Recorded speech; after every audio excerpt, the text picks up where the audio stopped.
guys, this is zoologist AK and I'm here to talk about bacterial transcription, and in this topic I will cover all these points. First is my bacterial promoter, means here we will understand about the sequence of promoters, about consensus sequence and role and features of these bacterial promoters, and then the role of sigma factor.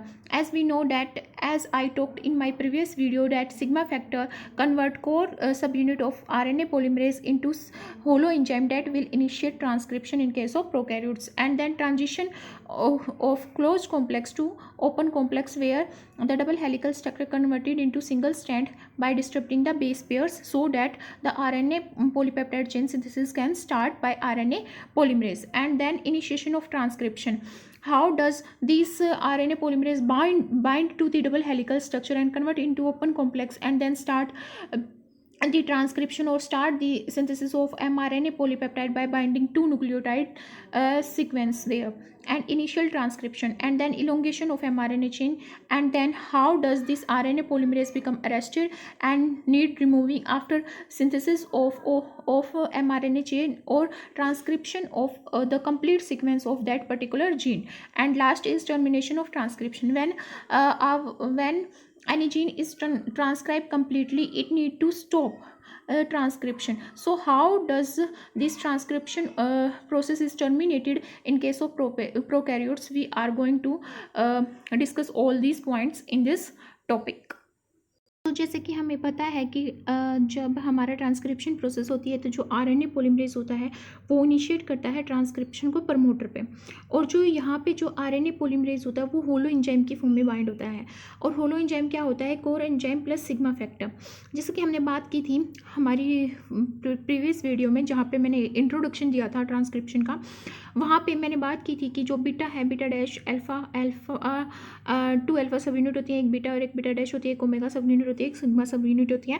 तो ये RNA polymerase की different सब units हैं, जहाँ पे हमारा जो alpha सब यूनिट होती हैं, टू अल्फा जो सब यूनिट होती हैं, उनका मेन रोल होता है चेन को इनिशिएट करना, मीन्स एमआरएनए जो पॉलीपेप्टाइड चेन है उसको उसकी सिंथेसिस को इनिशिएट करना और इंटरेक्शन कराना विद डिफरेंट टाइप्स के रेगुलेटरी प्रोटीन्स के साथ, जो रेगुलेशन करेंगे ट्रांसक्रिप्शन प्रोसेस का। और जो बीटा सब यूनिट होती है उसका होता है चेन इनिशिएशन और इलोंगेशन का function.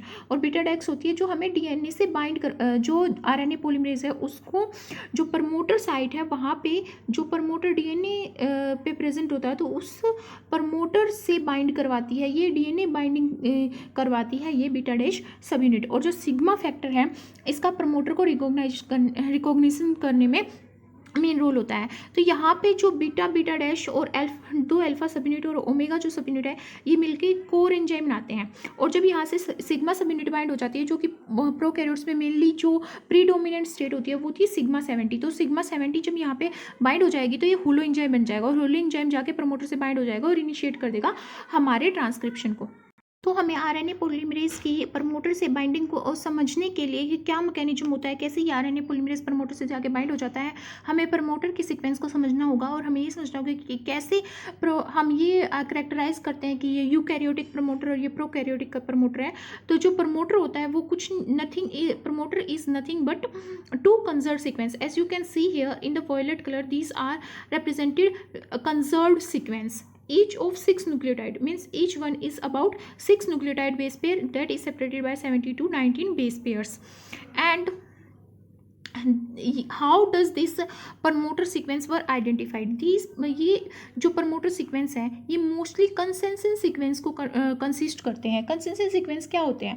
Order of most frequent residue or amino acid or nucleotide that is found at each position in a sequence alignment, means if it is a genome of a prokaryotes or E. coli, here in different genes sequence, when we will do sequencing of different genes, तो हमें क्या मिलेगा वहाँ पे most frequent nucleotide sequence मिलेंगे, means जो हमारे nitrogenous base pair की जो सीक्वेंसिंग हो रखी होगी वो सिमिलर होगी, मोस्ट फ्रीक्वेंट होगी, जिसकी वजह से क्या हो जाती है मल्टीपल सीक्वेंस अलाइनमेंट हो जाती है रिलेटेड सीक्वेंस की। तो जो ये कैसे तो ये जो प्रमोटर होते हैं ये कंसेंसस सीक्वेंस को कंसिस्ट करते हैं।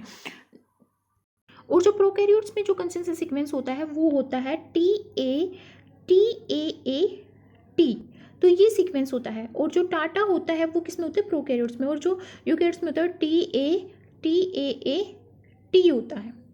जैसे कि आप यहाँ पे इस पिक्चर में देख रहे हो, तो ये जो सीक्वेंस है, कंसेंसस सीक्वेंस है, वो प्रोकैरियोट्स में मिलता है। मीन्स ये जो प्रमोटर सीक्वेंस है यहाँ पे जो वॉयलेट कलर में दिखाए गए हैं, ये जो कंजर्व सीक्वेंस है, यहाँ पे मेनली डोमिनेंट क्या होगा, कंसेंसस सीक्वेंस होगा, जो कि यहाँ पे रिप्रेजेंट किया गया है। तो जो क्या होता है, जैसे कि मैंने बात की कि जब हम सीक्वेंस अलाइनमेंट करते हैं और जब सीक्वेंसिंग करते हैं हम डिफरेंट जीन्स की और जीनोम की किसी ऑर्गेनिज्म के, तो हमें मिलता है कि उस जीनोम में बहुत सारे सीक्वेंस जो हैं वो सिमिलर हैं और वो मल्टीपल अलाइनमेंट क्रिएट कर रहे हैं। तो जैसे कि आप यहाँ देख रहे हो प्रोकैरियोट्स में, यहाँ पे टी अलग है, यहाँ पे टी है, यहाँ पे सी है, और फिर हमारा जी है और यहाँ पे ए है। तो ये हमारे 2 सीक्वेंस डिफरेंट हैं। मीन्स जरूरी नहीं है कि जितने भी जीन होंगे उनके सबके प्रमोटर में सेम सीक्वेंस यही कंसेंसस सीक्वेंस प्रेजेंट होगा। कहीं पे एक बेस पेयर का डिफरेंस होगा, कहीं पे 2 बेस पेयर का डिफरेंस होगा, तो माइनर डिफरेंस होता है, जिसकी वजह से आरएनए पॉलीमरेज इजिली उस प्रमोटर को रिकॉग्नाइज कर लेता है। तो यहाँ पे जो 2 बेस पेयर का जो डिफरेंस होता है वो मेनली एवरी 10 बेस पेयर के बाद मिलता है। एवरी 10 बेस पेयर एक साइड पे ऐसा होगा कि जो कंसेंसस सीक्वेंस है वो 2 सब यूनिट से डिफर करेगा एक्चुअल कंसेंसस सीक्वेंस से प्रोकैरियोट्स के। जैसे कि हम यहाँ देख रहे हैं टी यहाँ पे एग्जैक्ट जो कंसेंसस सीक्वेंस प्रेजेंट है, तो जो एग्जैक्ट कंसेंसस सीक्वेंस और एग्जैक्ट मैच होता है एवरी 500 बेस पेयर के बाद। मीन्स 500 बेस पेयर के बाद एक सीक्वेंस आता है जो मैच करता है कंसेंसस सीक्वेंस को। और यहाँ पे हम देख रहे हैं TATAC सिंगल जो हमारा बेस पेयर है उसका डिफरेंस है, यहाँ पे TATG सिंगल बेस पेयर का डिफरेंस है कंसेंसस सीक्वेंस से। तो जो यहाँ पे ये जो डिफरेंस है सिंगल बेस पेयर का वो होता है 4 KB के बाद एक साइड पे। तो जो ये कंसेंसस सीक्वेंस है प्रोकैरियोट्स में, जरूरी नहीं है वहाँ पे टी ही प्रेजेंट होगा, वहाँ पे माइनर सिंगल नाइट्रोजनस बेस का डिफरेंस हो सकता है और 2 नाइट्रोजनस बेस का डिफरेंस हो सकता है। तो ये इसलिए आरएनए पॉलीमरेज इनको इजिली रिकॉग्नाइज कर लेता है। और कहीं पे आपने देखा होगा कि जब हम प्रमोटर में सीक्वेंसिंग देखते हैं तो कहीं पे जी लिखा होता है। हमें पता है कि न्यूक्लियोटाइड सीक्वेंस को हम एडेनिन, साइटोसिन, ग्वानिन और थायमिन से ही डिनोट करते हैं, बट कहीं पे आर लिखा होता है तो उसका मतलब होता है ए और जी में से कोई भी प्रेजेंट हो सकता है। वहाँ पे ए एडेनिन ओ या ग्वानिन प्रेजेंट हो सकता है, वाई है तो साइटोसिन और थायमिन में से कोई प्रेजेंट हो सकता है, एस है तो ग्वानिन और साइटोसिन में से कोई प्रेजेंट हो सकता है। तो ये IUPAC ने कोड कर रखे हैं कि भाई अगर कहीं पे आपको दिखता है कि डी प्रेजेंट है तो वहाँ पे ए नाइट्रोजनस बेस भी प्रेजेंट हो सकता है, एडेनिन भी प्रेजेंट हो सकता है, ग्वानिन भी प्रेजेंट हो सकता है और या थायमिन भी प्रेजेंट हो सकता है। तो ये है कंसेंसस सीक्वेंस। कंसेंसस सीक्वेंस होते हैं जो जीनोम में थोड़े थोड़े न्यूक्लियोटाइड बेस पेयर के बाद सिमिलर सीक्वेंस प्रेजेंट होते हैं। तो जो ये हमारा जो मैंने कि बोला कि प्रमोटर जो होता है उसको कैसे रिकॉग्नाइज किया गया, उसको रिकॉग्नाइज किया गया अप्रोक्स 300 सीक्वेंस की अलाइनमेंट करके। और जब 300 सीक्वेंस की अलाइनमेंट करी तो ये पाया गया कि जो आरएनए पॉलीमरेज है, जो भाई सिग्मा फैक्टर है उसका, जो जहाँ से आरएनए पॉलीमरेज का सिग्मा फैक्टर बाइंड होता है जिस प्रमोटर से, वहाँ पे मोस्ट कॉमन बेस मिले।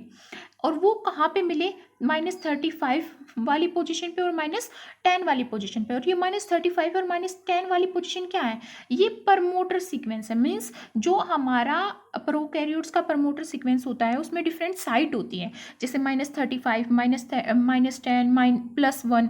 तो जो ये +1 होती है ये इनकोड करती है ट्रांसक्रिप्शन को, कि भाई यहाँ पे ट्रांसक्रिप्शन वो mRNA चेंज जो है वो सिंथेसाइज होगी, मतलब it encode start of transcription.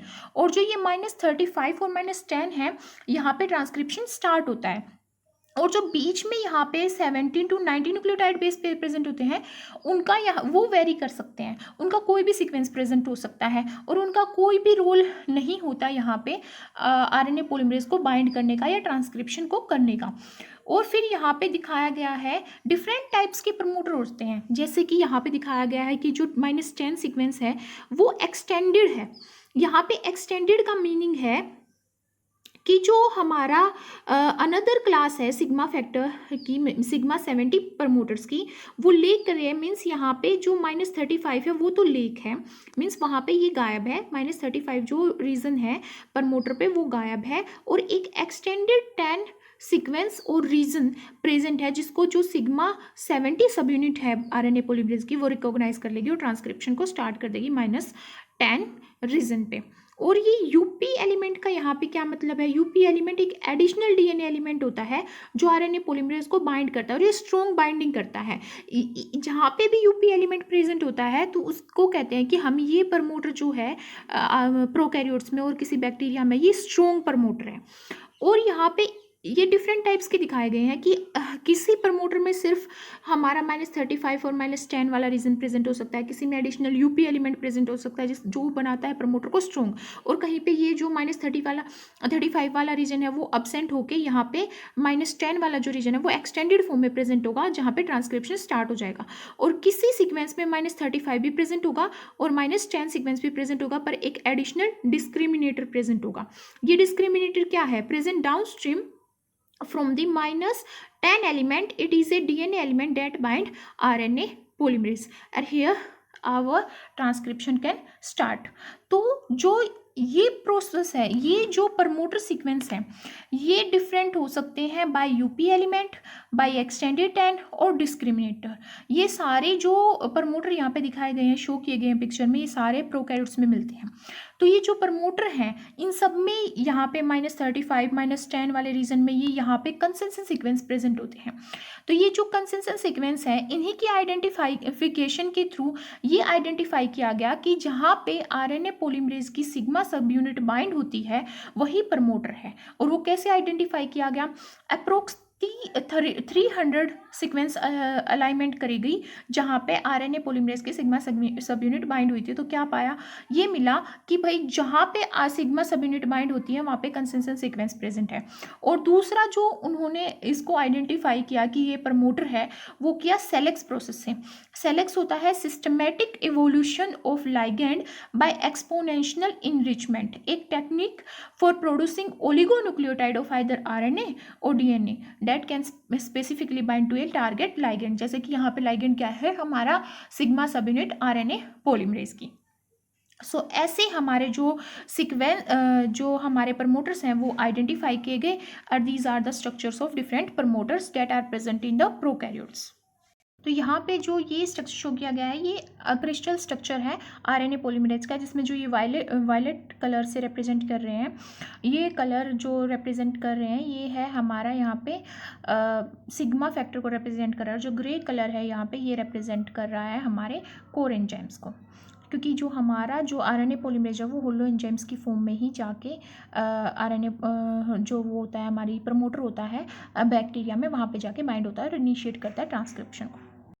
और जैसे कि मैंने यहाँ पे बात की एक प्रमोटर की, जहाँ पे जो हमारा -10 रीजन है वो एक्सटेंडेड फॉर्म में मिलता है। तो ये इस टाइप के जो प्रमोटर्स होते हैं वो ई कोलाई गाल जीन में मिलते हैं, जहाँ पे गैलेक्टोज प्रेजेंट होता है सबस्ट्रेट में। तो ये गाल ऑपरोन जो है ये एक्टिवेट होता है ई कोलाई में, तो वहाँ पे इस टाइप के हमारे जो हैं प्रमोटर्स वो प्रेजेंट होते हैं। Now let us understand the role of sigma factor in binding of RNA polymerase to the promoter। यहाँ पे हम देख सकते हैं कि ये जो है ये हमारा डीएनए मॉलिक्यूल शो किया गया है जो कि प्रमोटर साइट को कंसिस्ट किए हुए हैं। यहाँ पे हमें -35 रीजन दिख रहा है, -10 रीजन, एक्सटेंडेड -10 एंड डिस्क्रिमिनेटर। तो वो साइट है जहाँ पे आरएनए पॉलीमरेज आके बाइंड हो जाता है। तो ये डिफरेंट प्रमोटर्स में डिफरेंट प्रेजेंट होते हैं, पर ये यहाँ पे कंबाइन करके एक प्रमोटर दिखाया गया है जो फॉर अंडरस्टैंडिंग पर्पज। तो यहाँ पे हम समझ रहे हैं कि क्या रोल है सिग्मा फैक्टर का आरएनए पॉलीमरेज की बाइंडिंग में to the promoter, so that RNA polymerase can start initiation और can start synthesis of RNA polypeptide chain. तो यहाँ पे ये जो नीचे डायग्राम शो किया गया है ये शो किया गया है आरएनए पॉलीमरेज का, ये कार्बोक्सिल टर्मिनल, ये अमाइनो टर्मिनल शो किया गया है, जो कि हमारा सिग्मा फैक्टर होता है आरएनए पॉलीमरेज की सिग्मा फैक्टर का डायग्राम है ये, जहाँ पे शो किया गया कि जो सिग्मा फैक्टर है उसमें 4 रीजन है। जैसे कि आप देख सकते हैं यहाँ पे 1 region and second region in yellow and blue, third region and in this is for our fourth region. तो जो ये जो डिफरेंट रीजन है, तो जो हमारा सिग्मा फैक्टर्स होता है आरएनए पॉलीमरेज को जो होलो एंजाइम में कन्वर्ट करता है, उसमें 4 रीजन होते हैं। तो यहाँ पे जो 2 और जो होता है यहाँ पे फोर्थ, वो बाइंड होता है -10 रीजन से और -35 रीजन से, जो कि कंसेंसस सीक्वेंस को कंसिस्ट करते हैं और जहाँ पे हमारा ट्रांसक्रिप्शन स्टार्ट होता है प्रमोटर की साइट पे। और यहाँ पे जो ये रीज़न है हमारा, रीज़न फर्स्ट है, ये हमारा डिस्क्रिमिनेटर से जाके बाइंड हो जाता है। और जो हमारा रीज़न यहाँ पे शो किया गया है रीजन 2, जैसे कि आप देख सकते हो येलो कलर में, तो ये रीजन 2 जो है ये सिंगल स्ट्रैंडेड 10 एलिमेंट से बाइंड हो जाता है और ये ओपन कॉम्प्लेक्स फॉर्म करता है। तो ये कैसे ये मैकेनिज्म होता है वो हम अभी समझते हैं कि जो -10 रीजन है, -35 रीजन है, एलिमेंट हैं और रीज़न है प्रमोटर के, वो रीज़न रिकॉग्नाइज किए जाते हैं, वो एलिमेंट रिकॉग्नाइज किए जाते हैं सिग्मा फैक्टर के सेकंड और फोर्थ रीजन के through. 2 helix with in fourth, जो रीजन फोर्थ है इसमें 2 हेलिक्स स्ट्रक्चर होता है जो एक common DNA binding motive form करता है। डीएनए बाइंडिंग मोटिव फॉर्म करता है। इस फोर्थ रीजन में सिग्मा फैक्टर के एक हेलिकल स्ट्रक्चर प्रेजेंट होता है। हेलिक्स टर्न हेलिक्स जिसको हम बोलते हैं, वो एक डीएनए बाइंडिंग मोटिव फॉर्म करता है। DNA binding motive short recurring pattern होते हैं जो सीक्वेंस स्पेसिफिक बाइंडिंग करते हैं डिफरेंट साइट पे, जैसे ट्रांसक्रिप्शन साइट पे, न्यूक्लियोसोम की साइट पे, राइबोसोम बाइंडिंग करते हैं, एमआरएनए प्रोसेसिंग करते हैं लाइक स्प्लाइसिंग, एडिटिंग, पॉलीएडिनाइलेशन वगैरह। और ट्रांसक्रिप्शन टर्मिनेशन में भी ये जो डीएनए बाइंडिंग मोटिव होते हैं इनका रोल होता है। तो जो यहाँ पे जो हेलिक्स है 2 और फोर्थ, इसमें होते हैं 2 हेलिक्स विद इन 4 फॉर्म एक कॉमन डीएनए बाइंडिंग मोटिव जिसको हम हेलिक्स टर्न हेलिक्स बोलेंगे।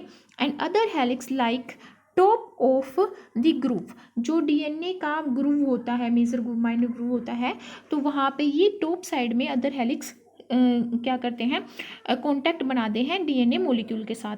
और इनमें से एक हेलिक्स जो है वो मेजर ग्रूव में इंसर्ट हो जाता है। जो फोर्थ रीजन की बात कर रहे हैं हम सिग्मा फैक्टर में यहाँ पे, तो उसका एक हेलिक्स जो है वो इंसर्ट हो जाता है मेजर ग्रूव में और इंटरेक्ट करता है विद बेसिस इन -35 एलिमेंट।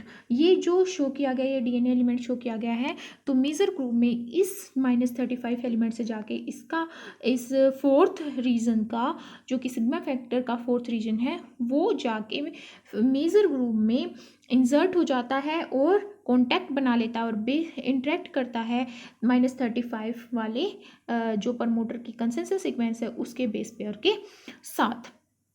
और जो ये स्ट्रक्चर मोटिव हैं ये बहुत सारे डीएनए बाइंडिंग प्रोटीन्स में मिलते हैं, जैसे एक्टिवेटर्स में और रिप्रेसर्स में। और जब ये हमारा यहाँ पे फोर्थ रीजन का, सिग्मा फैक्टर के फोर्थ रीजन का जो हेलिक्स है एक, जो वो मेजर ग्रुप में जाके बाइंड हो जाता है और -35 वाले जो प्रमोटर की साइट है उससे जाके बेस पेयर के साथ, उनके बेस पेयर के साथ कॉन्टैक्ट में आ जाता है। तो ये जो -35 रीजन है ये बाइंडिंग एनर्जी प्रोवाइड करता है to secure polymerase, RNA polymerase here, so that it keep bind to the promoter, ताकि वो बाइंडिंग उसको सिक्योर करता है। आरएनए पॉलीमरेज की जो बाइंडिंग है यहाँ पे उसको सिक्योर करता है। जो -10 रीजन है यहाँ पे, -10 रीजन जहाँ पे डीएनए की मेल्टिंग होती है, जैसे कि शो किया गया है कि जो हमारा सिग्मा फैक्टर है, ये सिग्मा फैक्टर शो किया गया, सिग्मा फैक्टर का रीजन 2 है, वो कॉन्टैक्ट करता है -10 एलिमेंट के साथ। और जो -10 एलिमेंट है उसका मेजर रोल होता है मेल्टिंग में, मीन्स जो डबल हेलिकल स्ट्रक्चर है उसको सिंगल स्टैंडर्ड स्ट्रक्चर में कन्वर्ट करने का मेन रोल होता है यहाँ पे। जिसमें क्या होता है, जो ये हमारा -10 एलिमेंट है यहाँ पे हमारा जो क्लोज्ड कॉम्प्लेक्स है उससे हमारा ओपन कॉम्प्लेक्स फॉर्म होता है। और जो आरएनए पॉलीमरेज के यहाँ पे अल्फा हेलिक्स होते हैं वो रिकॉग्नाइज कर जाते हैं, अल्फा हेलिक्स किसके, second region of sigma factor, वो रिकॉग्नाइज करते हैं -10 रीजन को। और वो कैसे रिकॉग्नाइज करते हैं, by several aromatic amino acid. यहाँ पे एरोमेटिक अमाइनो एसिड क्या रोल प्ले करते हैं, वो इंटरेक्ट कर देते हैं नॉन टेम्पलेट वाला जो स्ट्रैंड होता है डीएनए का, उस उस डीएनए स्ट्रैंड के बेसिस के साथ वो इंटरेक्ट करते हैं एरोमेटिक अमाइनो एसिड। इस मैनर में वो उसके साथ इंटरेक्ट करते हैं कि जो मेल्टेड रीजन है, कि जो टेम्पलेट स्टैंड और नॉन टेम्पलेट स्टैंड जो मेल्ट होने के बाद सेपरेट हो जाते हैं, उनको वो स्टेबलाइज कर सकें। और जो ये सिग्मा का जो रीजन 2 है वो -10 एलिमेंट के साथ फॉर्म करके मीन्स कॉन्टैक्ट करके एक ओपन कॉम्प्लेक्स फॉर्म करता है bye it's aromatic amino acid that will form or that will interact with the bases that are present in non-template strand of the DNA molecule and stabilize the melted DNA or the open complex। और जो दो base pair होंगे non template जो strand है उससे दो basis जो हैं वो क्या आ जाएंगे, फ्लिप आउट कर जाएंगे और वो सिग्मा प्रोटीन के सेकेंड रीजन में आके इंजर्ट हो जाएंगे, जिसकी वजह से एक कॉन्टैक्ट क्रिएट होगा -10 एलिमेंट के साथ और रीजन 2 के साथ जो कि सिग्मा फैक्टर में प्रेजेंट है। इसकी वजह से स्टेबलाइज हो जाएगा वो अनबाउंड कॉम्प्लेक्स और जो ओपन कॉम्प्लेक्स है, और कहीं तो मेल्टेड डीएनए है और जो नॉन टेम्पलेट और टेम्पलेट जो अलग हुए हैं उस कॉम्प्लेक्स को ये स्टेबलाइज कर देगा। और यहाँ पे जो एक्सटेंडेड -10 रीजन है ये रिकॉग्नाइज किया जाएगा रीजन 3 ऑफ सिग्मा फैक्टर। जो रीजन फर्स्ट है सिग्मा फैक्टर का वो रिकॉग्नाइज करेगा डिस्क्रिमिनेटर को। Now let us understand how does this RNA polymerase bound to the promoter site in a DNA sequence of the gene that need to be transcribed or that is the target of transcription। तो यहाँ पे हम देख रहे हैं ये RNA polymerase है और RNA polymerase दो फॉर्म में होता है। एक फॉर्म होती है beta dash two alpha subunit सबसे पहले बाइंड होती हैं, alpha two alpha subunit, फिर बीटा डैश और फिर ओमेगा। ये बनाता है core polymerase, core RNA polymerase. तो जो कोर आरएनए पोलीमरेज है अल्फा 2 बीटा डैश और ओमेगा, इससे बाइंड हो जाती है अपनी सिग्मा 70, जो कि सिग्मा 70 हमारी प्रीडोमिनेंट सिग्मा फैक्टर होता है जो कि प्रोकैरियोट्स में प्रेजेंट होता है। तो इसके बाद ये होलो एंजाइम में कन्वर्ट हो जाता है और होलो एंजाइम हमारा जो है प्रमोटर से बाइंड हो जाता है। तो ये प्रमोटर सीक्वेंस शो किया गया है यहाँ पे, जिसमें हम देख सकते हैं कि जो ये CTD है ये है C stand for carboxylic, T stand for terminal, D stand for domain. और यहाँ पे ये अल्फा सब यूनिट शो करें कि 2 अल्फा सब यूनिट प्रेजेंट होती है आरएनए पॉलीमरेज में, और ये है हमारा अमाइनो टर्मिनल डोमेन। और जैसे कि हमें पता है जो सिग्मा सब यूनिट होती है वो डिफरेंट रीजन में डिवाइड होती है। 4 रीजन होते हैं उसके, 1, 2, 3 एंड 4, जिसमें से जो हमारा यहाँ पे जब बाइंडिंग होती है आरएनए पॉलीमरेज की प्रमोटर साइट पे, तो जो अल्फा CTD है और जो अल्फा कार्बोक्सिलिक टर्मिनल डोमेन है वो रिकॉग्नाइज करता है यूपी एलिमेंट को। यूपी एलिमेंट होता है एक एडिशनल DNA एलिमेंट जो बाइंड करेगा आरएनए पॉलीमरेज को, और ये किस में मिलता है, जो प्रमोटर स्ट्रॉन्ग प्रमोटर होते हैं वहाँ पे यूपी एलिमेंट मिलता है। और जो ये हमारी अल्फा NTD है अमाइनो टर्मिनल डोमेन है, इससे जो ये हमारा अल्फा CTD है ये फ्लेक्सिबल बाय ए फ्लेक्सिबल लिंकर के थ्रू, ये फ्लेक्सिबल लिंकर है, इस फ्लेक्सिबल लिंकर के थ्रू इससे कनेक्ट होता है। और जो NTD है जो हमारा जो अल्फा अमाइनो टर्मिनल डोमेन है ये एम्बेड होता है बॉडी में, जो कि एंजाइम की बॉडी होती है। और उसके बाद जो ये अल्फा सब यूनिट शो की गई हैं, जो अल्फा सब यूनिट के जो ये डिफरेंट रीजन शो किए गए हैं यहाँ पे, अल्फा 4 वो रिकॉग्नाइज करेगा -35 एलिमेंट को, जहाँ पे हमारा ट्रांसक्रिप्शन स्टार्ट होगा। और जो अल्फा 2 सब रीजन है, सब अल्फा सब यूनिट सिग्मा 2 रीजन है जो सिग्मा सब यूनिट का, वो रिकॉग्नाइज करेगा -10 एलिमेंट को, जहाँ पे हमारा ओपन कॉम्प्लेक्स फॉर्म होता है और जो DNA है वो मेल्ट हो जाता है। तो हमें पता ही है कि भाई 2 अल्फा सब यूनिट जो अल्फा सब यूनिट होती हैं उनका मेन काम होता है इनिशिएट करवाना और इंटरेक्ट करना रेगुलेटरी प्रोटीन्स के साथ। So this was about how does this RNA polymerase interact with this promoter sequence in case of prokaryotes। Now let us understand how does this open complex form। क्योंकि जो open complex form नहीं होगा हमारा, तो open complex नहीं form होगा तो जो हमारा DNA है वो टेम्पलेट और नॉन टेम्पलेट स्टैंड में डिवाइड नहीं होगा। और जो टेम्पलेट स्टैंड फॉर्म नहीं होगा तो टेम्पलेट स्टैंड पे जिस पे हमारा आरएनए पॉलीपेप्टाइड चेन सिंथेसाइज होती है तो वो कैसे होगी, तो ट्रांसक्रिप्शन प्रोसेस कैसे होगी। तो ये first and most important step है to initiate transcription in case of prokaryotes to form open complex. और जो ओपन कॉम्प्लेक्स फॉर्म होता है इसको कहते हैं आइसोमराइजेशन।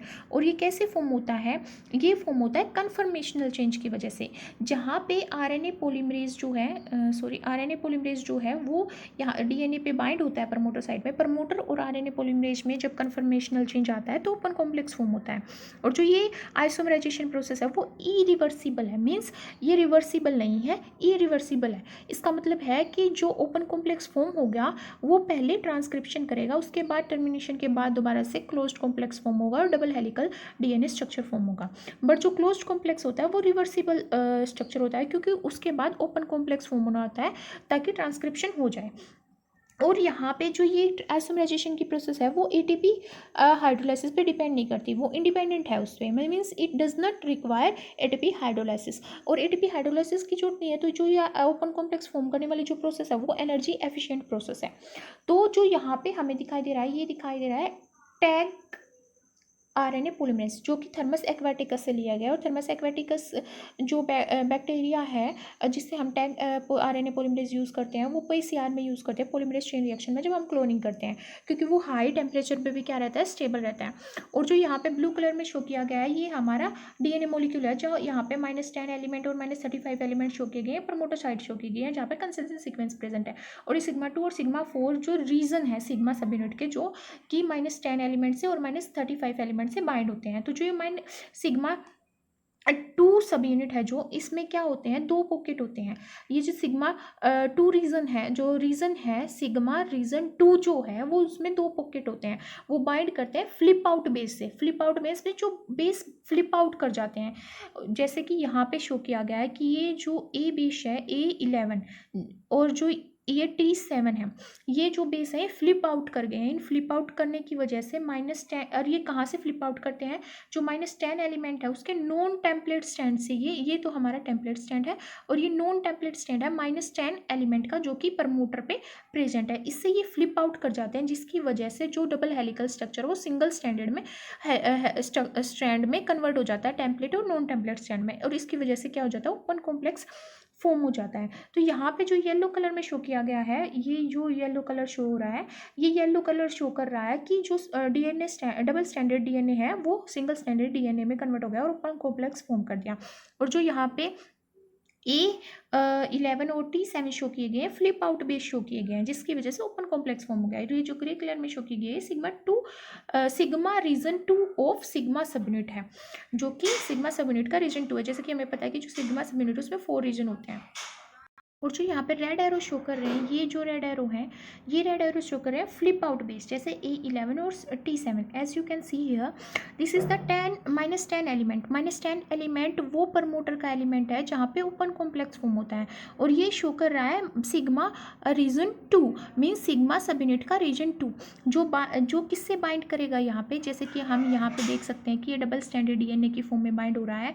और इसकी बाइंडिंग की वजह से जो ये A11 है और जो T7 है, ये जो बेस है ये नॉन टेम्पलेट पे है, non template stand of -10 element. तो ये जो नॉन टेम्पलेट स्टैंड है यहाँ पे ये फ्लिप आउट कर गए हैं, जैसे कि हम यहाँ देख रहे हैं फ्लिप आउट कर गए। इनके फ्लिप आउट करने की वजह से और इनकी फ्लिपिंग की वजह से जो हमारा डबल स्टैंडर्ड स्ट्रक्चर वो सिंगल स्टैंड में कन्वर्ट हो गया है, नॉन टेम्पलेट और टेम्पलेट में। और ये टेम्पलेट जो है ये फिर यूज़ कर लिया जाएगा आरएनए पॉलीपेप्टाइड की सिंथेसिस में। So this was the conversion of a closed complex to open complex so that a transcription initiation could start. This picture showed different channels that are into and out of the open complex. Means जो open complex होता है वो 5 channel show करता है, जहाँ से different RNA और DNA molecules जो हैं वो एंटर करते हैं और एग्जिस्ट करते हैं। तो यहाँ पे जो मेनली जो 5 चैनल फॉर्म होते हैं जब ये ओपन कॉम्प्लेक्स फॉर्म होता है by conformational change into RNA polymerase and promoter site.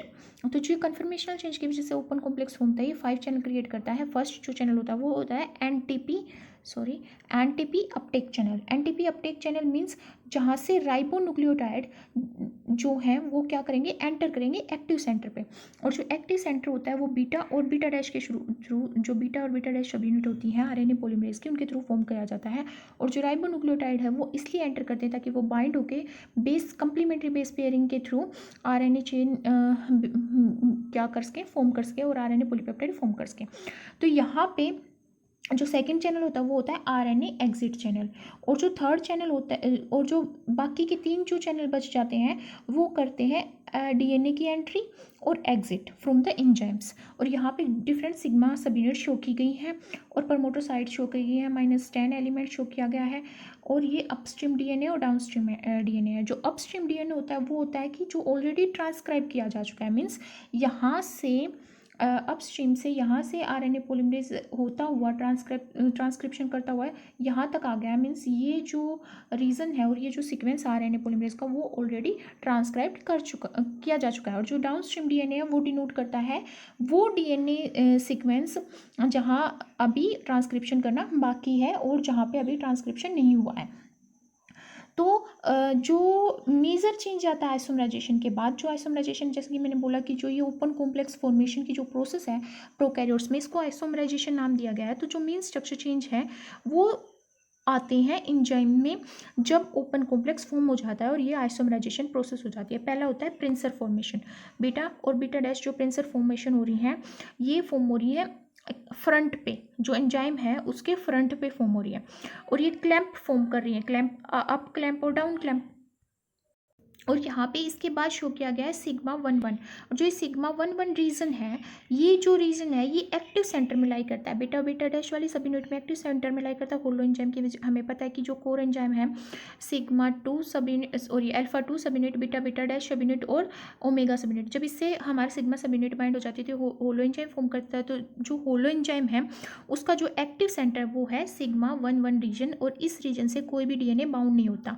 ये क्या करता है, इसका मेन रोल होता है टेम्पलेट जो डीएनए है, जब हमारा डीएनए का जो टेम्पलेट है जब वो क्या होता है जो मेल्ट हो जाता है डीएनए, उसके बाद जो टेम्पलेट डीएनए फॉर्म होता है उसका जो टेम्पलेट डीएनए है उसके पाथ को ये ब्लॉक करता है ताकि वो एंटर ना कर सके एक्टिव साइड में और ना सिंथेसाइज कर सके आरएनए पॉलीमरेज को।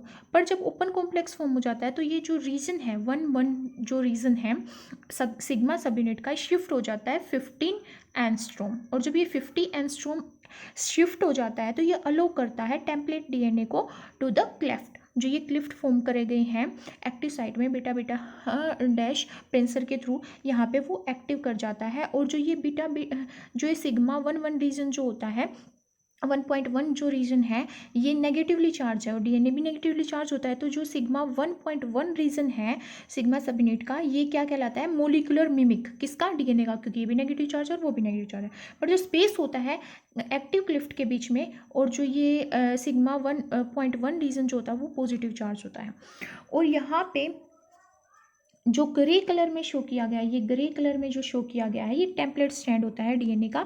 और जो ये डॉटेड फॉर्म में शो किया गया है ये वो स्ट्रैंड है जहाँ पे प्रोटीन सिंथेसिस हो गया है, ये प्रोटीन कॉम्प्लेक्स को शो कर रहा है। और different region different sigma subunit show की गई हैं यहाँ पे।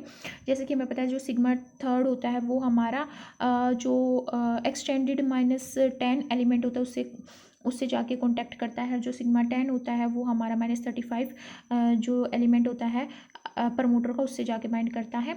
और जो 1 होता है वो हमारा कांटेक्ट करता है डिस्क्रिमिनेटर के साथ। और यहाँ पे जो शो किया गया है आरएनए एग्जिट चैनल, और जो +1 साइट शो की गई है, +1 साइट वो साइट है जिसके बैक में हमारी एनटीपी अपटेक चैनल होता है जो यहाँ पे शो नहीं किया जा सकता क्योंकि ये स्ट्रक्चर जो है वो 3 डायमेंशनल स्ट्रक्चर नहीं है। तो फिर और होता है हमारा यहाँ पे +1 साइट वो है जहाँ पे ट्रांसक्रिप्शन स्टार्ट होता है। तो ये जो डायग्राम है ये डिफरेंट चैनल शो करता है जो फॉर्म किए जाते हैं आरएनए पॉलीमरेज के थ्रू आफ्टर आइसोमराइजेशन। और जब हमारा ओपन कॉम्प्लेक्स फॉर्म हो जाता है ये शो करता है कि किस साइट में क्या प्रोसेस हो रही है, कि हमारा जो एक्टिव साइट कहाँ पे है और हमारे डिफरेंट रीजन कहाँ पे हैं। तो ये स्ट्रक्चर शो करता है ओपन कॉम्प्लेक्स को फॉर्म कर रहा है कि उसमें इन और आउट चैनल कौन से हैं, कहाँ से हमारा आरएनए एंटर करेगा और कहाँ से वो एग्जिट करेगा, और कहाँ से हमारा डीएनए टेम्पलेट एंटर करेगा और कहाँ से वो एग्जिट करेगा, और कहाँ से हमारे एनटीपी मॉलिक्यूल्स एंटर करेंगे। So our next step to understand the process of transcription in prokaryote is transcription is initiated by RNA polymerase. जैसे कि हमें पता है कि आरएनए पोलीमरेज है वो ट्रांसक्रिप्शन को इनिशिएट करता है, मीन्स कि सिंथेसिस करता है एमआरएनए पॉलीपेप्टाइड की without the need of A primer. Means उसको अब आरएनए पॉलीपेप्टाइड को सिंथेसाइज करने के लिए किसी प्राइमर की जरूरत नहीं होती। जब हमने बात की थी अपनी प्रीवियस वीडियो में डिफरेंस की कि आरएनए रेप्लिकेशन में और ट्रांसक्रिप्शन में क्या डिफरेंस होता है, तो हमने ये बात की थी कि रेप्लिकेशन में डीएनए जो डबल स्ट्रैंडेड डीएनए उससे वो सिंगल स्ट्रैंड में कन्वर्ट होगा, डीनेचर होगा। तो जो टेम्पलेट डीएनए उससे एक न्यू डीएनए उसके साथ कंप्लीमेंट्री बेस पेयर के थ्रू एक नया डीएनए मॉलिक्यूल सिंथेसाइज कर देगा। Means replication in nothing but a process of synthesizing replica of a DNA molecule। तो उसमें क्या हो, रेप्लिका फॉर्म कर रहा है, तो वो वहाँ पे क्या होगा, डीएनए पॉलीमरेज एक्ट होगा। पर ट्रांसक्रिप्शन में क्या होता है, आरएनए पॉलीमरेज एक्ट होता है। तो डीएनए पॉलीमरेज सिंथेसाइज नहीं करता नए डीएनए स्ट्रैंड को, वो क्या करता है, जो एग्जिस्टिंग पॉलीन्यूक्लियोटाइड चेन होती है, और एग्जिस्टिंग पॉलीन्यूक्लियोटाइड चेन क्या है, यहाँ पे प्राइमर है, उस प्राइमर को ही वो एक्सटेंड कर देता है by binding new nucleotide at 3' end. 3' end कौन सा होता है, जिसपे हाइड्रोक्सिल ग्रुप हमारा प्रेजेंट होता है। तो यहाँ पे हमें एक प्राइमर की जरूरत होगी। प्राइमर क्या होता है, एक आरएनए चेन होती है, एक शॉर्ट आरएनए टेम्पलेट होता है, शॉर्ट आरएनए चेन होती है, जिसपे हम जो बाइंड होती है टेम्पलेट स्ट्रैंड पर, एक हाइब्रिड बना देती है, आरएनए डीएनए हाइब्रिड। और जहाँ पे हमारा जो डीएनए पॉलीमरेज है वो 3' एंड पे बाइंड कर देगा न्यू न्यूक्लियोटाइड को। और जो आरएनए पॉलीमरेज है उसको सिंथेसाइज करने के लिए डीएनए से आरएनए चेन को सिंथेसाइज करने के लिए प्राइमर की जरूरत नहीं होती। वो सबसे पहले बॉन्ड बनाती है एडेनिन और थायमिन के साथ, और इस वजह से वहाँ पे बस 2 हाइड्रोजन बॉन्ड बनते हैं, और ये एनर्जी एफिशिएंट प्रोसेस होती है। और यहाँ पे स्पेसिफिक इंटरेक्शन होता है बेस पेयर्स के बीच में और टेम्पलेट डीएनए के बीच में, और इनिशिएटिंग जो राइबोन्यूक्लियोटाइड होते हैं उसके बीच में। तो कोरेक्ट ओरिएंटेशन बहुत ही जरूरी होती है यहाँ पे, to allow chemical attack on the incoming NTP और इनकमिंग राइबोन्यूक्लियोटाइड्स। तो यहाँ पे जो इनिशिएशन है ट्रांसक्रिप्शन की, वो रिक्वायर करती है much higher than normal concentration of one और मोर और both of the first 2 ribonucleotide. जो पहले राइबोन्यूक्लियोटाइड उनकी कंसंट्रेशन नॉर्मल होनी चाहिए और नॉर्मल से ज़्यादा होनी चाहिए, तभी जाके वो जो न्यूक्लियोटाइड है उनको बाइंड करेगा RNA polymerase. Now let us understand the mechanism of initial transcription। Initial transcription का जो मैकेनिज्म है वो ये कहता है कि आरएनए पॉलीमरेज प्रोड्यूस करता है और रिलीज करता है शॉर्ट आरएनए ट्रांसक्रिप्ट को, शॉर्ट एमआरएनए ट्रांसक्रिप्ट को before passing into the template और इनटू द इलोंगेशन फेज। और ये एबॉर्टिव सिंथेसिस क्यों बोला है यहाँ पे, क्योंकि प्रोसेस ट्रांसक्रिप्शन की पूरी होने से पहले ही यहाँ पे प्रमोटर पे स्टेशनरी कंडीशन में प्रेजेंट होते हुए ये आरएनए पॉलीमरेज अप्रोक्स 10 न्यूक्लियोटाइड और ग्रेटर देन 10 न्यूक्लियोटाइड की एक चेन को सिंथेसाइज कर देता है। और अबॉर्टिव का मीनिंग होता है किसी चीज़ को कंप्लीट होने से पहले ही सिंथेसाइज करना। मीन्स यहाँ पे एक 10 न्यूक्लियोटाइड की एमआरएनए चेन सिंथेसाइज हो रही है ट्रांसक्रिप्शन प्रोसेस के टर्मिनेट होने से पहले, उसके एंड होने से पहले। तो इस प्रोसेस को समझने के लिए आरएनए जो ट्रांसक्रिप्शन की इस प्रोसेस को समझने के लिए और इनिशियल ट्रांसक्रिप्शन की अबॉर्टिव सिंथेसिस को समझने से के लिए ये 3 मॉडल दिए गए हैं प्रोकैरियोट्स में, transient, excursion, inchworming and scrunching. ये ट्रांसिएंट एक्सकर्जन ये बोलता है कि जो आरएनए पॉलीमरेज है वो टेम्पलेट में आगे की ओर डाउनस्ट्रीम डीएनए पे मूव कर जाता है। डाउनस्ट्रीम डीएनए वो होता है जहाँ पे अभी तक ट्रांसक्रिप्शन नहीं हुआ है और वो ट्रांसक्राइब नहीं हुआ है, वो स्ट्रैंड और वो sequence of DNA that is not transcribed yet, तो उस पर ये आगे मूव कर जाता है और एक short polypeptide chain about 10 nucleotide की वो सिंथेसाइज कर जाता है और बैक वो कहाँ पे आ जाता है, प्रमोटर साइट पे। यहाँ पे आरएनए पी शो किया गया है, RNA means RNA and P means polymerase. और इंच फॉर्मिंग में वो बोलता है कि यहाँ पे कुछ फ्लेक्सिबल एलिमेंट प्रेजेंट होते हैं। क्या फ्लेक्सिबल एलिमेंट प्रेजेंट होते हैं किसके अंदर, विद इन आरएनए पॉलीमरेज, जो कि यहाँ पे स्प्रिंग की तरह शो किए गए हैं। तो इसकी वजह से एक मॉड्यूल क्रिएट हो रहा है, ये मॉड्यूल क्रिएट हो रहा है in front of the enzyme, और ये कहाँ पे हो रहा है, डाउन स्ट्रीम साइड में डीएनए की। डाउन स्ट्रीम क्या हो, जिसको ट्रांसक्राइब करना है, जो अभी तक ट्रांसक्राइब नहीं हुआ वो सीक्वेंस डीएनए का, और उसको क्या कर देता है, ये वहाँ पे एक शॉर्ट ट्रांसक्रिप्ट क्रिएट कर देता है, एक शॉर्ट एमआरएनए चेन क्रिएट कर देता है और वापस कहाँ पे आ जाता है, वापस आके बाइंड हो जाता है आरएनए पॉलीमरेज से। और स्क्रंचिंग में क्या कहते हैं, स्क्रंचिंग एक प्रोसेस है जो ये एक्सप्लेन करती है कि स्टेशनरी फेज में रहता है आरएनए पॉलीमरेज टेम्पलेट साइट पे, और वो क्या करता है, जो डाउनस्ट्रीम डीएनए प्रेजेंट है उसको पुल अप कर लेता है, पुल्ड कर लेता है इनसाइड द इंजाइम, और इंजाइम के अंदर पुल करने की वजह से जो वो डीएनए है वो सिंगल स्टैंडर्ड बल्ज की फॉर्म में क्रिएट हो जाता है। जैसे यहाँ पे बल्ज शो किया गया है, तो ये सिंगल स्टैंडर्ड बल्ज है। यहाँ पे दिखाया गया है कि आरएनए चेन जब फॉर्म होगी तो यहाँ पे राइबोन्यूक्लियोटाइड बेस पेयर जो एनटीपीज हैं वो आके बाइंड होंगे और पायरोफॉस्फेट निकल जाएगी और अबॉर्टिव आरएनए निकल जाएगा, means approx 10 nucleotide base pair का और greater than 10 nucleotide base pair का जो आरएनए पॉलीमरेज वो निकल जाएगा। तो यहाँ पे इस मॉडल को जो एक्चुअली में रिप्रेजेंट कर रही है और क्लियर कर रही है वो है स्क्रंचिंग मॉडल, जो क्या रिप्रेजेंट कर रहा है कि अबॉर्टिव सिंथेसिस होती है इनिशियल ट्रांसक्रिप्शन स्टेज पे।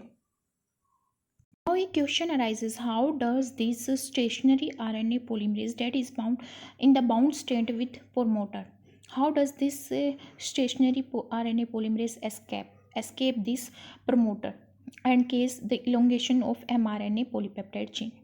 So now we will understand promoter escape involves breaking polymerase promoter interaction. As we know, if polymerase will be in interactive state with the promoter, it will not break its composition or its contact with the promoter, due to which it will remain in the stationary condition. But we need to elongate the mRNA chain so that the transcription of the full gene occur. So let us understand कि ये जो promoter है उससे RNA polymerase कैसे escape होता है, और जो पॉलीमरेज कोर एंजाइम है उसका और सिग्मा का इंटरेक्शन जो है उसकी वजह से इस पर क्या इफेक्ट पड़ता है प्रमोटर के और आरएनए पॉलीमरेज के जो इंटरेक्शन है।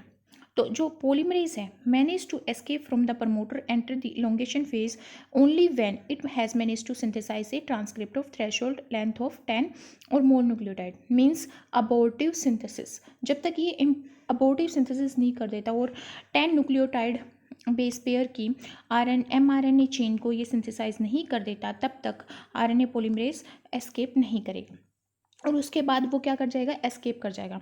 Once this length the transcript can not be accommodate with in the region where it hybridise to the DNA, means जब वो जो mRNA चेन है वो 10 न्यूक्लियोटाइड बेस पेयर की फॉर्म हो जाती है तो वो डीएनए के साथ हाइब्रिड कंडीशन में नहीं रह पाती, और वो क्या होने लग जाती है, जो आरएनए एग्जिट चैनल है जो कि इस डायग्राम में यहाँ पे शो किया गया है, इससे वो जो 10 न्यूक्लियोटाइड बेस पेयर जो लेंथ है mRNA की वो एस्केप हो जाती है। यहाँ पे प्रमोटर से आरएनए पॉलीमरेज का एस्केप का मतलब है जो प्रमोटर का और पॉलीमरेज आरएनए पॉलीमरेज के बीच में इंटरेक्शन है उसका ब्रेक होना, और जो रेगुलेटरी प्रोटीन्स के साथ आरएनए पॉलीमरेज वहाँ पे बाइंड है उसके इंटरेक्शन को ब्रेक करना।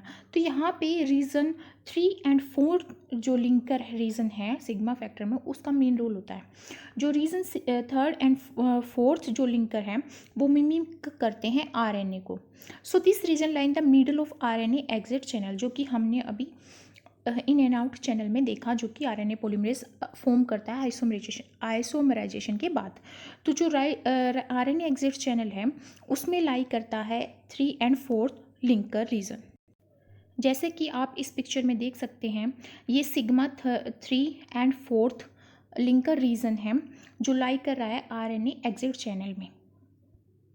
तो ये जो रीजन है ये मिडिल में लाई करता है, और अगर आरएनए चेन फॉर्म करनी है 10 nucleotide base pair long 10 nucleotide base pair long chain अगर फॉर्म करनी है तो जो ये लिंकर रीजन है ये रिजेक्ट करना होगा और ये आरएनए एग्जिट चैनल से हटाना होगा।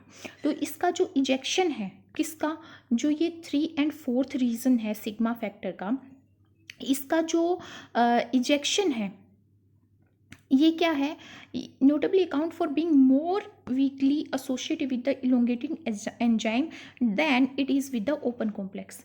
ये क्या है, ये तब इजेक्शन हो जाएगा इसका, जब क्या होगा, जो mRNA पॉलीमरेज है वो इलोंगेशन करने स्टार्ट कर देगा, मींस mRNA चेन को एक्सटेंड करना स्टार्ट कर देगा, क्योंकि जो इसकी एसोसिएशन है किसकी, इस रीजन 3 एंड 4 की, जो कि सिग्मा फैक्टर का रीजन है, इसकी जो एसोसिएशन है वो ज़्यादा है किसके साथ, ओपन कॉम्प्लेक्स के साथ, देन इलोंगेशन कॉम्प्लेक्स।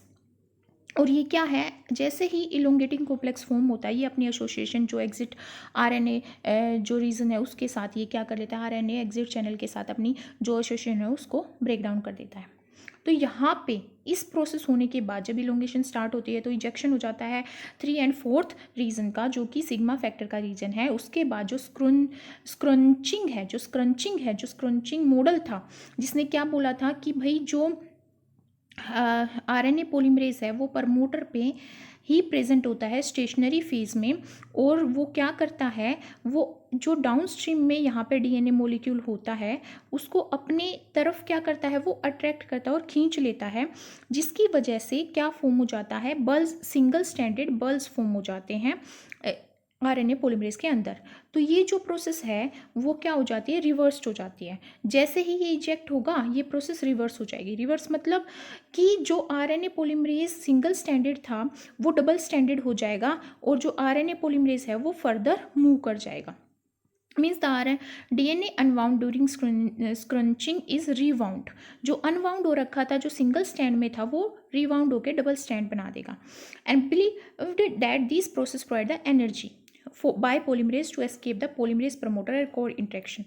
तो इसने क्या बोला कि जब ये स्क्रंचिंग जो प्रोसेस है ये रिवर्स हो जाती है तो ये एक एनर्जी प्रोवाइड करती है, जिसकी वजह से जो आरएनए पॉलीमरेज है वो फॉरवर्ड डायरेक्शन में मूव कर जाता है, जिसकी वजह से आगे एक एक बेस पेयर क्या ओपन होता जाएगा और एक एक बेस पेयर फॉर्म होता जाएगा, और जो mRNA चेन है वो इलोंगेट होने लग जाएगी और इलोंगेशन प्रोसेस स्टार्ट हो जाएगी। Let us understand this transcription elongation process in detail, कि कैसे ट्रांसक्रिप्शन जो है या फिर जो ट्रांसक्रिप्ट है और mRNA चेन है वो कैसे इलोंगेट होती है प्रोकैरियोट्स में। जो डबल स्टैंडर्ड डीएनए होता है ना, वो कहाँ पे एंटर करता है, एंजाइम की फ्रंट साइड पे, जो यहाँ पे बीटा और बीटा डैश प्रिंशर जो बने हुए थे वहाँ पे वो क्या करता है, एंटर कर जाता है। और वो कहाँ पे एंटर करता है, कैटालिटिक क्लेफ्ट में, क्योंकि कैटालिटिक क्लेफ्ट में कैटालाइसिस होगा, मीन्स वहीं पे वो उससे बाइंड होगा और वहीं से वो आगे जो डबल स्टैंडर्ड डीएनए है उसको ओपन करेगा और एक बेस पेयर फॉर्म करेगा। कंप्लीमेंट्री बेस पेयर के थ्रू वो mRNA चेन में एक राइबोन्यूक्लियोटाइड को ऐड कर देगा और mRNA चेन की क्या कर देगा, इलोंगेशन कर देगा। यहाँ पे क्या होगा, यहाँ पे डबल स्टैंडिंग बॉन्ड ओपन हो जाएगा, और इस पाथ को फॉलो करते हुए जो आरएनए है और जो आरएनए चेन जो फॉर्म हो रही है और जो डीएनए कॉम्प्लेक्स है वो क्या कर जाएगा, अपने अपने चैनल्स में एंटर कर जाएगा, अपने अपने पाथ में एंटर कर जाएगा। तो यहाँ पे क्या होता है, एक राइबोन्यूक्लियोटाइड एंटर कर जाती है एनटीपी अपटेक चैनल से, जो कि +1 के बिहाइंड में प्रेजेंट होता था। जैसे कि आप इस पिक्चर में शो देख सकते हो कि ये बीटा डैश और बीटा प्रिंसर है, जहाँ पे डबल स्टैंडर्ड डीएनए एंटर करेगा और फिर कैटालिटिक क्लेफ्ट में, और यहाँ पे हमारा एनटीपी अपटेक चैनल प्रेजेंट होता है इस +1 के बिहाइंड में, जो कि यहाँ पे शोवन नहीं है क्योंकि ये हमारा 3 डायमेंशनल डायग्राम नहीं है। तो यहाँ पे वो क्या कर जाएगा, एक न्यूक्लियोटाइड ऐड हो जाएगा और +1 स्टेट आ जाएगी। +1 स्टेट मीन्स एक बेस पेयर फॉर्म हो जाएगा, एक ribo nucleotide base pair form हो जाएगा, मीन्स एक आरएनए चेन में जो है वो ऐड हो जाएगा।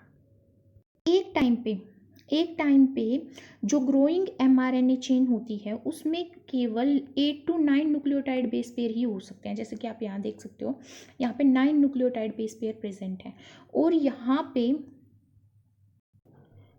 पे जो शो किया गया है अनट्रांसलोकेटेड पॉलीमरेज। अनट्रांसलोकेटेड पॉलीमरेज का मतलब है कि जो पॉलीमरेज है वो ट्रांसलोकेट नहीं हुआ, कहाँ से, प्रमोटर से। 35 और -10 वाले जो स्टेट मतलब जो कंसेंसस सीक्वेंस जहाँ पे प्रेजेंट है प्रमोटर में, उससे वो बाउंड स्टेट में है, मीन्स वहाँ से वो ट्रांसलोकेट नहीं हुआ, वहाँ पे वो स्टिल प्रेजेंट है, मीन्स यहाँ पे अनट्रांसलोकेटेड स्टेट में है।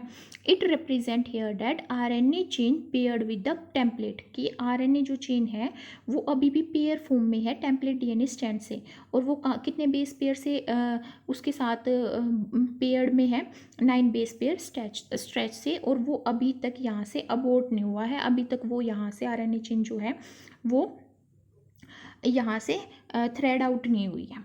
और जो सेकंड फॉर्म है इसमें दिखाया है forward translocated NTP bound, means कि जो यहाँ पे जो पोलिमरेज है वो एक base pair +1 means 1 base pair से वो आगे मूव कर गया है, और जो डबल हेलिकल स्ट्रक्चर है उसने भी वो 1 बेस पेयर से ओपन कर दिया है, जो कि यहाँ पे शो किया गया 1 बेस पेयर से ओपन हो गया, और एक एनटीपी और आके बाइंड हो गया है, यहाँ पे एक राइबोन्यूक्लियोटाइड आके बाइंड हो गया, जिसकी वजह से 1 बेस पेयर ऐड होके और वो mRNA चेन है वो इलोंगेट हो गई है।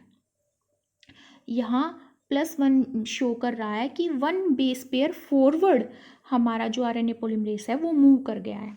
फिर यहाँ पे जो पोजीशन होती है फॉरवर्ड ट्रांसलोकेटेड, यहाँ पे ये सेम पोजीशन है जैसे यहाँ पे, मीन्स ये जो बेस पेयर, जब ये जो बेस है ये जब आपस में जुड़ जाएंगे तो ये ऐसी ही कंडीशन शो करेगा जैसे अनट्रांसलोकेटेड कंडीशन में शो करता है। Means forward translocated polymerase with NTP bound state, यहाँ पे एनटीपी बाउंड स्टेट में शो किया है, मीन्स राइबोन्यूक्लियोटाइड बाउंड स्टेट में है पोलीमरेज यहाँ पे राइबोन्यूक्लियोटाइड या एनटीपी जो कह रहे हैं हम यहाँ पे, जो नाइट्रोजनस बेस पेयर हो रहा है यहाँ पे राइबोन्यूक्लियोटाइड बेस पेयर के थ्रू, वो यहाँ पे आरएनए पोलीमरेज बाउंड स्टेट में है।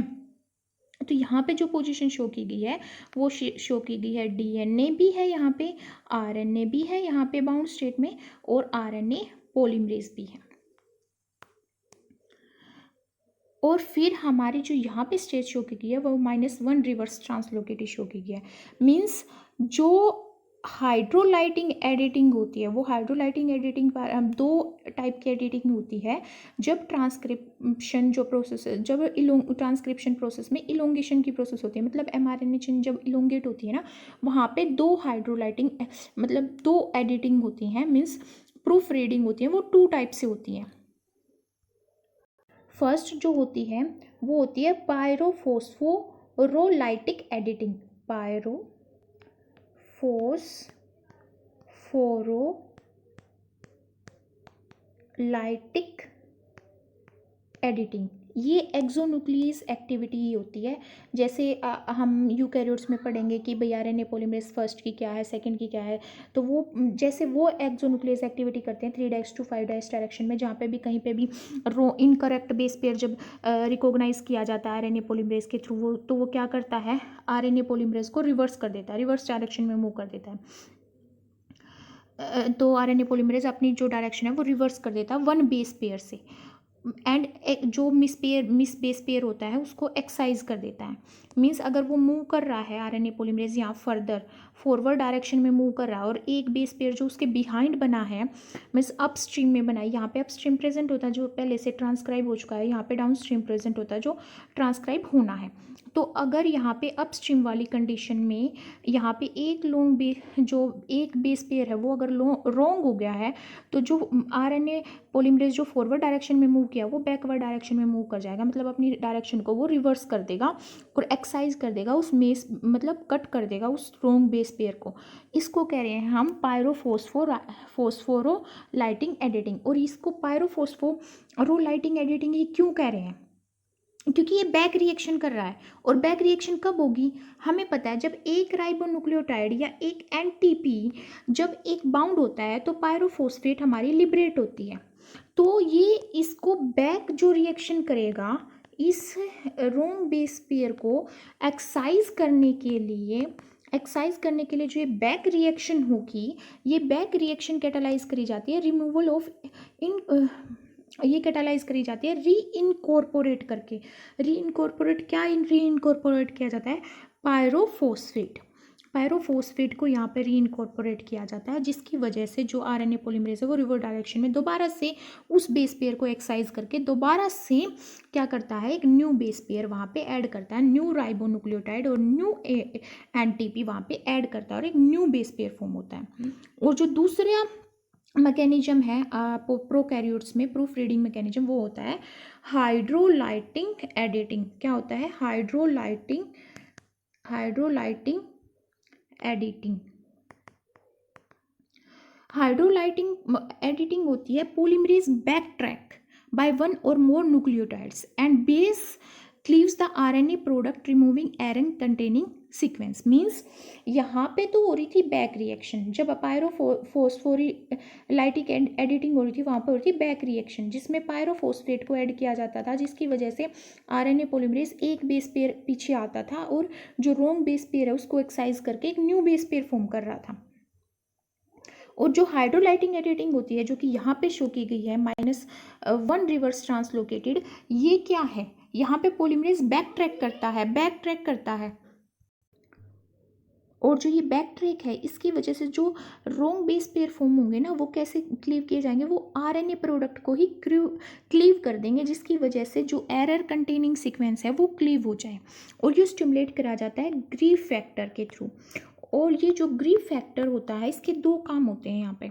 ये हाइड्रोलाइटिक जो एडिटिंग है उसको एनहेंस करेगा, और दूसरा काम होता है इसका इलोंगेशन करना। इलोंगेशन किसकी, स्टिमुलेटिंग जो फैक्टर्स हैं यहाँ पे, उनको क्या करता है, उसको इलोंगेशन में रोल प्ले करता है। मीन्स यहाँ पे जब हमारा आरएनए पॉलीमरेज अरेस्ट हो जाता है, अरेस्ट मीन्स जहाँ पे कहीं पे वो ट्रांसक्राइब नहीं कर पाता, या फिर रोंग बेस पेयर प्रेजेंट होते हैं, या डीएनए में कुछ डिफेक्ट होता है, तो वहाँ पे आरएनए पॉलीमरेज अरेस्ट स्टेट में आ जाता है। मतलब वो ट्रांसक्रिप्शन नहीं करता उस पर्टिकुलर जीन का, मतलब उस पर्टिकुलर जीन के किसी एक सीक्वेंस में वो वहाँ पे अरेस्ट होकर रह जाता है, क्योंकि बेस पेयर जो होते हैं वो इनकरेक्ट पोजिशन में होते हैं। तो वहाँ पे ये क्या करता है, उस अरेस्ट को ओवरकम करता है। तो ग्रीफ फैक्टर क्या करता है, एक तो एनहेंस करता है हाइड्रोलाइटिंग, एक इलोंगेशन में हेल्प करता है ओवरकम करके आरएनए अरेस्ट को। और दूसरा यहाँ पे जो फैक्टर एक्ट होता है वो होता है नस प्रोटीन। जो नस प्रोटीन होता है वो ट्रांसक्रिप्शन फैक्टर, जैसे transcription factor second S use होता है आरएनए पॉलीमरेज सेकंड में, इन केस ऑफ यूकैरियोट सेम नस प्रोटीन किस में एक्ट होता है, नस प्रोटीन होता है प्रोकैरियोट्स में। और जो नस प्रोटीन है, इसका नस प्रोटीन का नस जी जो प्रोटीन है वो हाईली कंजर्व्ड प्रोटीन है आर्किया और यूकैरियोट्स में। So this was all about how does elongation occur in case of prokaryote during transcription process or the synthesis of mRNA chain. अब बात करते हैं आरएनए पॉलीमरेज की, कि आरएनए पॉलीमरेज अरेस्ट हो जाता है कहाँ पे, डीएनए मॉलिक्यूल पे, जब वो ट्रांसक्रिप्शन कर रहा होता है। मीन्स स्टॉप हो जाता है एक साइट पे जाके, एक बेस पेयर पे जाके, और उसको रिमूव करना पड़ता है। तो ये अरेस्ट क्यों होता है, ये अरेस्ट होता है जब डैमेज हो डीएनए स्ट्रैंड में। डैमेज कैसे होगा, कि बेस पेयर इनकरेक्टली बाइंड हो रहे हो, जैसे पिरिमिडिन डाइमर फॉर्म हो जाते हैं फॉर एग्जांपल। तो इसका कंसिक्वेंस क्या होता है, इसका कंसिक्वेंस होता है कि कोई प्रोडक्ट फॉर्म नहीं होता, क्योंकि जो अरेस्टेड पॉलीमरेज है वो आगे मूव नहीं करेगा, इलोंगेट नहीं करेगा mRNA चेन को। तो क्या होगा, कोई भी वो प्रोडक्ट जो है mRNA चेन है जो वो नहीं फॉर्म होगी, कोई भी राइबोन्यूक्लियोटाइड बेस पेयर फॉर्म नहीं होगा। इसकी वजह से एक और चीज़ होती है, वो क्या होती है, रोड ब्लॉक। जैसे भाई ट्रैफिक जाम हो जाता है, तो ट्रैफिक जाम के बाद कोई गाड़ी बीच में खड़ी है और आगे ही नहीं जा रही, बीच में खड़ी है, तो वो रोड को ब्लॉक करती है ना। सेम यहाँ पे जब ट्रांसक्रिप्शन के टाइम पे डीएनए स्ट्रैंड में यहाँ पे मान लो आरएनए पॉलीमरेज डिटेक्ट करता है कि कोई रोंग बेस पेयर प्रेजेंट है डीएनए स्ट्रैंड में, जिसकी वजह से वो वहाँ पे अरेस्ट होकर रह जाता है कि ट्रांसक्रिप्शन नहीं करता। तो वो रोड ब्लॉक का काम करता है अदर पॉलीमरेज के लिए, कि अदर पॉलीमरेज भी वहाँ पे क्या नहीं कर सकते, ट्रांसक्रिप्शन नहीं कर सकते उस सेम जीन का। बट सेल में क्या होती है, कुछ मशीनरी होती है जो रिमूव कर देती है इस अरेस्टेड पॉलीमरेज को, और नए इंजाइम को, रिपेयर इंजाइम को रिक्रूट कर देती है। फॉर एग्जांपल एंडोन्यूक्लियस यहाँ पे रोल प्ले करता है, एंडोन्यूक्लियस UVRABC। ये क्या है, ट्रांसक्रिप्शन कपल्ड रिपेयर। क्यों, क्योंकि भाई ट्रांसक्रिप्शन भी साइड बाय साइड हो रहा है, प्लस रिपेयर भी हो रहा है, कि अगर कहीं डैमेज है तो उसको रिपेयर भी करें, इसलिए ट्रांसक्रिप्शन कपल्ड रिपेयर कहते हैं। Both polymerase removal and repair enzyme recruitment are perform by single protein. तो यहाँ पे जो पॉलीमरेज का रिमूवल है और जो रिपेयर है वो एक सिंगल प्रोटीन करता है, वो है TRCF। क्या है, TRCF, जिसको हम MFD भी बोल देते हैं। ये क्या है, ये जो TRCF है इसकी ATPase एक्टिविटी होती है, और ये क्या है, ये डीएनए के अपस्ट्रीम में बाइंड होता है। अपस्ट्रीम में क्यों होता है, क्योंकि हमें पता है कि डाउनस्ट्रीम में जो डीएनए है वो ट्रांसक्राइब नहीं हो रखा, पर अपस्ट्रीम में वो क्या हो रखा है, ट्रांसक्राइब हो रखा है। तो जो ये TRCF होता है वो अपस्ट्रीम में बाइंड होता है डीएनए की। This picture showed here the endonuclease activity by UVR. UVR जो है वो UVRA, UVRB, UVRC and DNA helicase second जो हेलिकेज जो ब्रेक डाउन का काम करेगा वो और ओपन अप करेगा डबल स्टैंडर्ड डीएनए को, और वो समटाइम्स उसको जो डीएनए हेलिकेज सेकेंड है उसको यहाँ पे UVRD भी कहते हैं।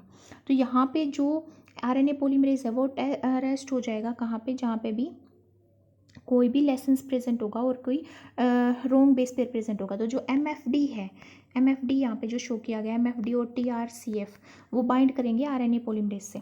RNA पॉलीमरेज से बाइंड करने के बाद वो क्या करेंगे, वो रिक्रूट करेंगे यहाँ पे UVRA2 को, UVRA2 को रिक्रूट कर दिया।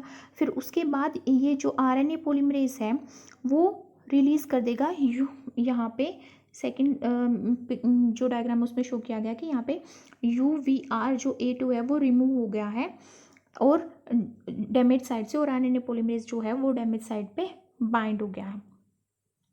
इसकी वजह से क्या होता है, UVA2 जो स्लाइटली बैंड हो जाता है और वो बैंड कर देता है DNA MFD मोलिक्यूल्स को भी, जैसे यहाँ पे बैंड हो रखा है। इसकी वजह से क्या हो जाता है, UVA2 वो हैंड्स ऑफ कर जाता है DNA से और क्या बाउंड हो जाता है दो UVRB बाइंड हो जाते हैं जो मोनोमर की फॉर्म में बाइंड होते हैं।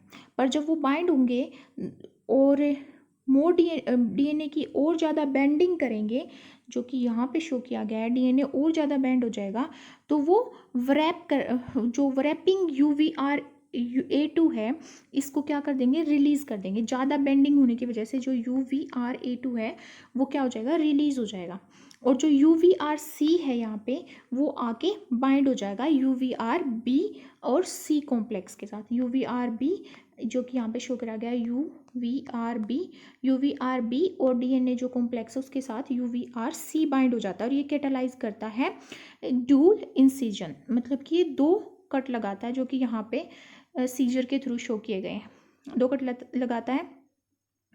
और जो यहाँ पे UVRD है और पॉलीमरेज फर्स्ट है ये एक्साइज कर देते हैं ओलिगोन्यूक्लियोटाइड्स को, वो कट कर देते हैं, और यहाँ पे फिर क्या होता है, DNA लाइगेज रिपेयर कर देता है, सिंथेसाइज करता है, फिर दोबारा से RNA पॉलीमरेज एक्ट करेगा और इलोंगेशन कर देगा। So this was the mechanism of removing the RNA arrest and removing the or excising the oligonucleotide, or it was the mechanism that is done by UVR-ABC proteins। यहाँ पे बात अब आती है कि इलोंगेशन प्रोसेस होगी हमारी, इलोंगेशन होने के बाद टर्मिनेशन होगा, मींस जो ट्रांसक्रिप्शन है mRNA का वो टर्मिनेट होगा, वो स्टॉप होगा, क्योंकि जो जीन है वो कम्प्लीटली ट्रांसक्राइब हो चुका है mRNA में। तो जो ट्रांसक्रिप्शन है वो कैसे होता है, बाय RNA पॉलीमरेज, या तो RNA पॉलीमरेज अरेस्ट हो जाए तब होगा टर्मिनेशन, या फिर क्या हो जाएगा कि भाई जो RNA पॉलीमरेज अगर अरेस्ट हो जाएगा तो उसको नॉक ऑफ कौन करेगा, TRCF है ना, या फिर MFD, या भाई अगर वो अरेस्ट नहीं होता तो या DNA क्या हो, डैमेज हो। अगर DNA डैमेज होगा तो जो RNA पॉलीमरेज है वो क्या नहीं कर पाएगा, उसको ट्रांसक्राइब नहीं कर पाएगा।